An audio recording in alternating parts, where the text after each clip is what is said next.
Bomberman 64 is the first 3D game within the Bomberman series.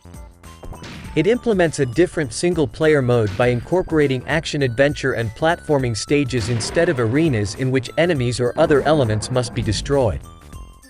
This new variety of single-player game was well received by critics for its imagination and depth, though most critics also deemed the multiplayer mode to be lacking compared to previous entries in the series. Gameplay. This game is featured in full 3D, thus the directional controls changed. Bomberman is able to walk in 8 directions with a rotating camera facing in 8 directions and with 3 different zoom levels. His bombs have a different effect than in other games of the series. The bomb's explosion waves have a spherical pattern, rather than the traditional cross-shaped ones. In both single-player and multiplayer modes, Bomberman always has the ability to kick, pick up, and throw bombs, without the need of power-ups, as in previous games. A unique feature of this game is that Bomberman can pump a bomb while holding it, which will make the bomb's explosion more powerful. A pumped-up bomb cannot be kicked or picked up again. Unlike most platform games of its time, Bomberman cannot jump, nor can he swim in water, although he can wade in shallow water. Since Bomberman lacks the ability to jump, higher areas that do not have a path leading to them must be reached by bouncing across bombs.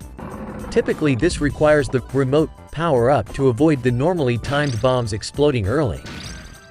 Bomb jumping is actually required to fully explore most levels, retrieve certain power-ups, and cross many obstacles. If Bomberman runs into an enemy NPC, or is hit on the head by a small object, such as an unexploded bomb, he will become temporarily dizzy. While in this state, he can get hoisted up by an enemy and thrown around, or even finished off by getting thrown off the map, or into a bomb explosion. Bomberman can do the same to an enemy. When Bomberman takes damage, he dies. If he has a heart power-up when he's hit, he will survive, but he will lose the heart. When he dies, all power-ups he obtained will scatter all over the place. In the normal single-player mode, taking damage simply causes Bomberman to drop the heart, and if it doesn't bounce off the level, he can pick it up again to survive another hit. In the hard mode, the heart will disappear.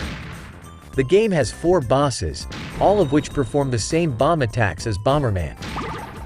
All bosses can cause Bomberman to be dizzy if they touch him on hard mode. Game progression. At the start of the game, Bomberman can enter any of 4 anchors, which are terrariums of other planets, that were probably drained by Altair. In each anchor there are 4 stages.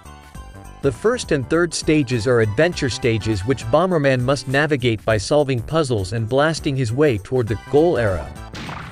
The second and fourth stages are boss stages.